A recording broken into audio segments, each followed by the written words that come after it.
മഴ പെയ്യുന്നില്ല.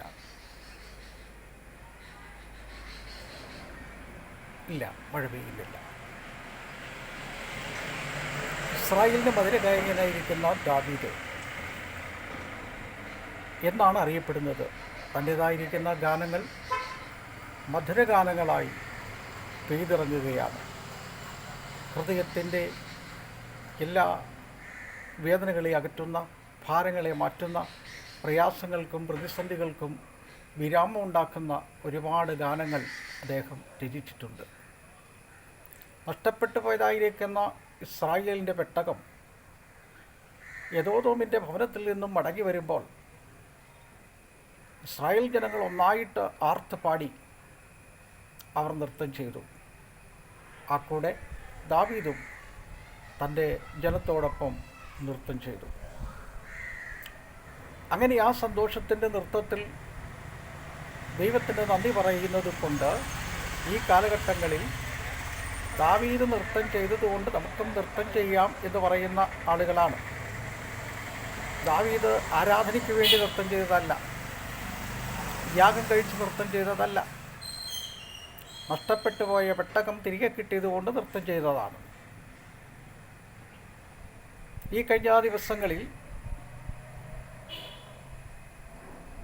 വടക്കേ ഇന്ത്യയിൽ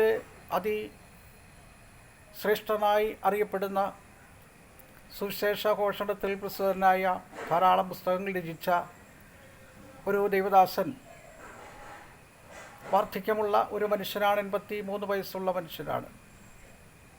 അദ്ദേഹം തൻ്റെ ജീവിതകാലം മുഴുവനും വടക്കേ ഇന്ത്യയിലും കേരളത്തിലങ്ങോളം ഇങ്ങോളം സുവിശേഷ ഘോഷണങ്ങൾ നടത്തിയ ഒരു മഹൽ വ്യക്തിയാണ്.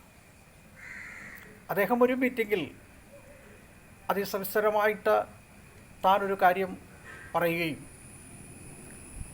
തൻ്റെ ഉള്ളിലുണ്ടായിരുന്ന സന്തോഷം പങ്കിട്ടുകൊണ്ട് ഒരു പാട്ട് പാടി. അത് വലിയ വിവാദമായി മാറുകയും ചെയ്തു. അദ്ദേഹത്തെ കുറ്റപ്പെടുത്താനോ ഞാൻ ആരെയും വിമർശിക്കാനോ ഇന്നുവരെയും ഞാൻ ശ്രമിച്ചു. കാരണം അതെൻ്റെ ഭാഗമല്ല. ഞാനൊരാളെ ചൂണ്ടിക്കാണിക്കുമ്പോൾ എൻ്റെ ഭാഗത്തും തെറ്റുകൾ ചൂണ്ടിക്കാണിക്കാനുണ്ടാകും, വിമർശിക്കാനുണ്ടാകും.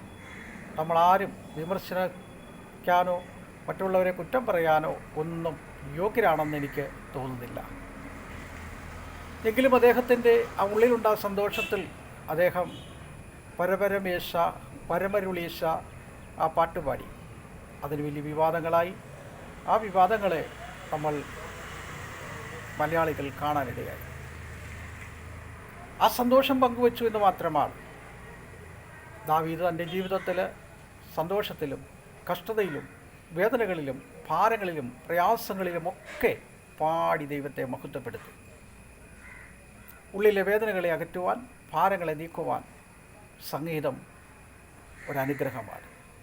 അത് മഴയായി നമ്മുടെ ജീവിതത്തിൽ പെയ്തിറങ്ങട്ടെ.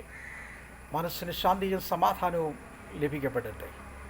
ആ പ്രത്യാശ കൈവിടാതെ മുറുകെ പിടിച്ച് ആ സന്തോഷത്തെ ആധ്യാത്മികമായ ചിന്തകൾക്കും ആത്മീയമായ പ്രചോദനങ്ങൾക്കും ഭാവിപരമായ ലക്ഷ്യത്തിനും പ്രാപ്തമാകട്ടെ എന്ന് ആഗ്രഹിച്ചുകൊണ്ട് എൻ്റെ വാക്കുകൾ അവസാനിപ്പിക്കുന്നു. എല്ലാവർക്കും നന്ദി, നമസ്കാരം.